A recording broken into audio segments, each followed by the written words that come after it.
I am the resurrection. It's Christ who determined in eternity past that he would come and he would suffer and die on Calvary's cross to bear the punishment of sin on behalf of all those who trusted in him. He only died for people who would be saved, and he bore away their sin, the sin of everyone who in due time would be moved to feel their need of him and to come to him and to put their trust in him and yield their lives to him and repent of their sin before him and ask him and plead with him for salvation. He died for them, and he determined even before time began that he would rise from the dead. Well, it would be vital. It would be necessary. Do you understand that when Christ came, he entered into our condition, the condition of his people, members of a lost human race, cut off from God by sin, under the condemnation of God. Who are we? Under God's condemnation of everlasting punishment because of our sin.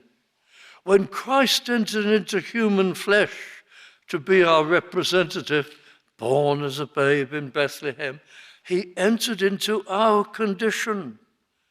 He came under our condemnation, though he had never sinned. He assumed responsibility for all the people who he would save. When he bore away our sin on Calvary's cross, he cancelled out that sentence and broke the bands of death for us. I am the resurrection. If you understand that he was in our condition and on our behalf, he broke through it. Imagine 100 men, miners, are trapped underground. They're in a tunnel. The shaft to the mine has caved in. The rubble has tumbled into it. They're trapped underground. There's no way out. A network of tunnels, but they can't get out. And as air runs out, oxygen runs low, they're tired. There's no fight, struggle in them. It is known that there are old workings not far away. And there is a point in this tunnel where if only you could break through the wall of the tunnel and chip away, perhaps 2 feet, 3 feet, you could make a way through to a former tunnel that used to be worked, which does link somehow with the open air, and you could get out.